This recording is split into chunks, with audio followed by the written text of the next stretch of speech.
ajo që ishte qershi zambitort në reklamën tonë... Ose torta nën qershi? Po, ishte Adela, dhe Adela këtë sezon të 19 emisionit Bardhazi, në të studio të re, por në shtëpinë e vjetër, në ABC, ku kemi 5 vjetë, dhe me ndjekësit tanë, 6? Lapsus. Ky është i 6. Adela ka sjell një rubrik ku do të na sfidoj ne së pari këtu në studio dhe pastaj ju. Adele dashur, gazetarja jonë më e mirë në kaq vite. Ajde Adela, mirë se erdhe. Je pjesë e suksesit të Bardhazis. Wow, po ju ndjej shumë larg, jam mësuar t'ju kem shumë afër, kështu që kohës. Larg e studio tjetër, tani jemi edhe më afër. Edhe shumë afër. Çfarë është kjo rubrika?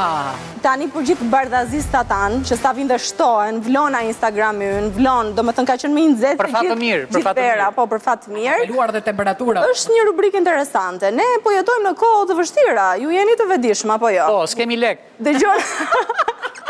Zëri i Erionit mund të dalë nga goja e Ornelës, e Anasjeltas. Ato e kem fjalën për ato fejkrat, mashtrimet. E fytyrësime mund t'i vihet në një trup tjetër që larg qoftë. Jo, shumë mirë, kështu si që. Se ishte sukses të programës. Shiko, këtë mos e bëni. Mos bëni gabim të prima. Për të ndarë shopping nga sheqeri, siç themi ne shqiptarët, ne në këtë rubrik do ndajmë çfarë është fake dhe çfarë është e vërtet. Çdo javë do kemi 3 lajme. 2 do jenë fake, në maksimum të rem sa zbëhet fjalë, dhe 1 do jetë 100% e vërtet. Tani si ndjeni sot me nuhatjen ju të dy? Ti ka ikur nga Covidi, po unë s'jam keq.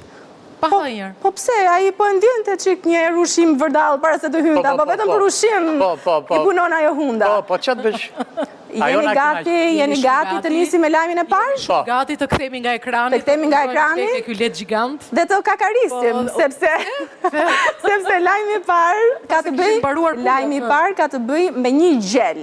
Me një zotëri gjel në një fshat të Francës, i cili është hedhur në gjyq nga 2 komshinët e tij afër, sepse i zjonte që në pikë të mëngjesit. Normal, ka qytetaria atje, flen njerëzit atje, jo se Shqipëri që bie buria që në 3 mëngjesit. Po pse ne kemi alarm gjelin. Po, ishte një gjel në livadh? Ua, ma u që trurin gjithë verës. A i të zjonte në 5 të mëgjesit, në 6 të mëgjesit, po edhe në 7 pasdite. E kishte këtë zimi 7 pasdite. S'marin pushime verore gjelat shqiptar. Jo, i kishte ngezi qikora mbrapë. Po. Dhe si ishte kjo me francezët? Me francezët? Po kujdesa, gjelën e kanë në simbol? Ata e kanë simbol, por ja që nga hedhur në gjyq. Mendoni që mund t'jeti vërtet, ky lajm? A, kanë hedhur gjeli në gjyq. Kanë hedhur gjeli në gjyq, ka shkuar gjeli në gjyq. Se më qau bën ata, ka që guximtar janë francezët tua? Se bjetë jetë e simbol komtar të një ky... Simbol komtar të me... është si të edhe Shqiponja në gjysh, më Ornela, po nuk i dhe Shqiponja në gjysh, më tani... Po ju e imaginoni dot gjelin atje duke kakarisur, duke mbrojtur vete. A është i vërtet ky lajm vallë, Erion? Unë them 100% jo. Jo, 100%. Po mirë. Ata nuk i balsamosin në gjelat si në Shqiponja. Tani, për ta bërë më interesante, do kalojmë tek lajmi 2, që besoj Ornela ka kështu pikë në zemër se vetëm me biciklet lëviz. Lajmi 2 lidhet pikërisht me Shqipërinë, dhe bicikletat. Bashkia e Tiranës ka anoncuar një projekt ligj ku do të vendosen semafor për bicikletat. Ua qa fati! Ua në ndriti ili! Ecur kundra vajtje! Në ndriti... Ti po, s'kele regula ti po! Bashkia e Tiranës ka anoncuar një projekt ligj, sa mirë. Po, ku do vjen këto... Po ku ka dhënë njerë për të vëse më fort tjere? Kësë ka dhënë për ata kryesorët? Rrugë bicikletash. Jo, unë këte besoj se bashkia po e tha e bënë, është një... Po, sidomos në situatë që është... Fjallën, veprën i ka... Si 3 gjëra i ka. Po mirë, në qofë se do bëhet Erion, do e lështi makinën për të marrë bicikletën si që bënë Ornela çdo ditë? Ora unë këm... Ty me gas makinës, ti duat... E pa një Shqipëri e tërë. Jo, jam i kujdesshëm unë, jam i kujdesshëm. Pa një Shqipëri e tërë. Jam i kujdesshëm. Dhe do e mbyllim... S'di pse nuk e besoj këtë lajmin. Jo, unë e besoj. E beson, se beson.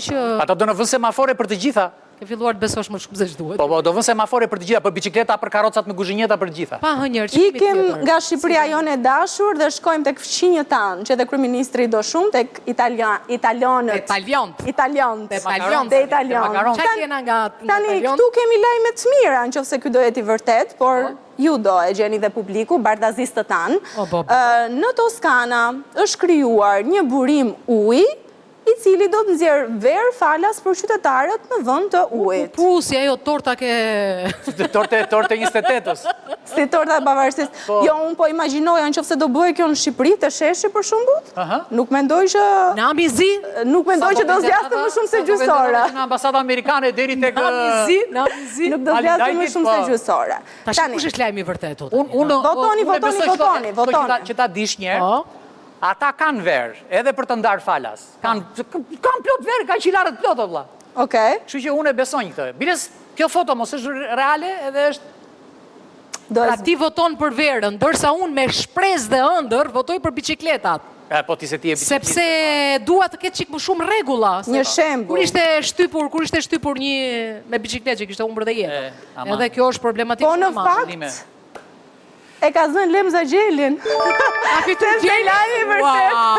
Lajmi i vërtet është për Gjelin dhe madje Gjeli ynë francez ka dhe një emër, quhet Mohi. Mohi me aksent francez. Se shumë se doja vënë emër këtu në Shqipëri. Ky Gjel është hedhur në gjyq nga komshinët e tij para pak kohe dhe në fakt e ka fituar gjyqin Gjeli. E ka fituar gjyqin Gjeli. Në gjyqtar ai po lëra. Nuk e di çfarë lloj kakarisje ka bërë për t'i korruptuar, po hallalli qofshin se e ka bërë. Midis qetësisë është njësoj si të edhim në gjyq ta që edhin fishtekzerët në 12 natës dhe të fitojnë këta të orës në 12 natës. Tani, deri javës tjetër, këto ishin lajmet tona. Premte tjetër, kush e di ç'lajme do të kemi? Lajme që janë aq absurde. Te spaku i rrim larg. Jemi shumë të rinj për në arradha. Deri atëherë, mos i besoni çdo gjëje që lexoni. Me një duar trokitje për cilëllim Adelën tonë të dashur, faleminderit e dashur.